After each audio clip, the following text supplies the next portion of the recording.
नमस्कार, स्वागत है आपका संजीवनी समाचार .com में। मैं गणपत आर्यन। बिहार के चर्चित आईएएस अधिकारी के पाठक जब शिक्षा विभाग की जिम्मेदारी संभाले थे और जिम्मेदारी संभालते ही के पाठक ने एक आदेश जारी किया, जिसमें उन्होंने आदेश दिया था कि शिक्षा मंत्री के जो निजी सचिव हैं वो सरकारी कार्यालय में प्रवेश नहीं करेंगे और किसी भी तरह के सरकारी कामकाज में दखल अंदाजी नहीं करेंगे। इसको लेकर काफी विवाद हुआ था और इसमें जो है मुख्यमंत्री नीतीश कुमार को भी बीच बचाव करना पड़ा था, जिसके बाद जो है मामला शांत हुआ। और अब जो है बिहार सरकार ने एक नया आदेश जारी किया है, जिसमें कहा गया है कि बिहार के किसी भी मंत्री के जो निजी सचिव हैं, जो निजी पीए हैं, वो सरकारी कामकाज में दखल अंदाजी नहीं करेंगे। इसको लेकर सरकार के द्वारा स्पष्ट निर्देश जारी कर दिया गया है। सरकार के द्वारा स्पष्ट निर्देश जारी किया गया है कि राज्य के किसी भी मंत्री के पीए अब सरकारी कामकाज में किसी भी प्रकार के दखल अंदाजी नहीं करेंगे। केवल सरकार के द्वारा नियुक्त किए गए आप्त सचिव ही अब मंत्री के कार्यों से जुड़े पत्राचार कर पाएंगे। बिहार सरकार ने अब मंत्रियों के प्राइवेट पीए पर भी कत्र कर दिए हैं और बिहार सरकार के द्वारा बाकायदा नोटिफिकेशन जारी कर दिया गया है।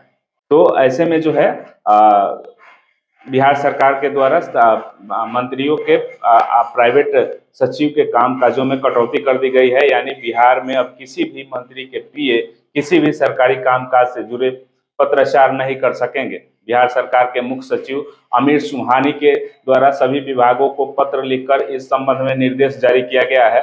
बता दें कि बीते दिनों बिहार के शिक्षा मंत्री प्रोफेसर चंद्रशेखर के आप्त सचिव और शिक्षा विभाग के एसीएस आईएएस के पाठक के बीच पित्त पत्र लिखे जाने के कारण जमकर विवाद हुआ था। दरअसल चंद्रशेखर के निजी सचिव कृष्ण नंदन यादव के द्वारा शिक्षा अपर मुख्य सचिव को पित्त पत्र लिखा गया था। जवाब में शिक्षा विभाग द्वारा उनके शिक्षा विभाग में घुसने पर रोक लगा दी गई थी। साथ ही शिक्षा विभाग के सभी अधिकारियों को उनके पत्रों का जवाब न देने का निर्देश जारी किया गया था। इसको लेकर इतना विवाद हुआ कि मामला सीएम नीतीश कुमार तक पहुंचा और सीएम ने मामले में हस्तक्षेप करते हुए आईएएस के पाठक और शिक्षा मंत्री दोनों से वार्तालाप कराया और मामले को शांत करवाया। उसके बाद कई दिनों तक शिक्षा मंत्री न तो अपने कार्यालय गए और न ही आईएएस के पाठक से कोई बातचीत की। वैसे तो विवाद अभी भी दोनों में नहीं थमा है और मौजूदा समय में भी शिक्षा मंत्री और आईएएस के पाठक के बीच बातचीत नहीं होती है।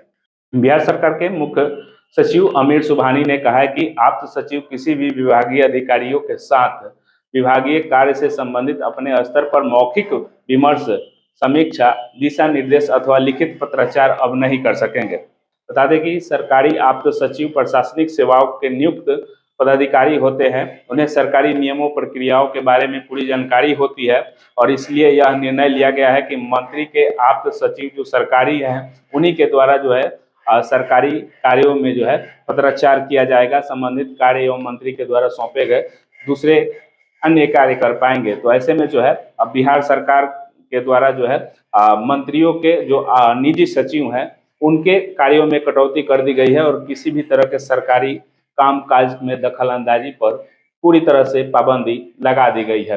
अब देखना होगा कि इस मुद्दे पर जो है बिहार की राजनीति कहां तक जाती है और क्या सियासत खिचड़ी पकती है।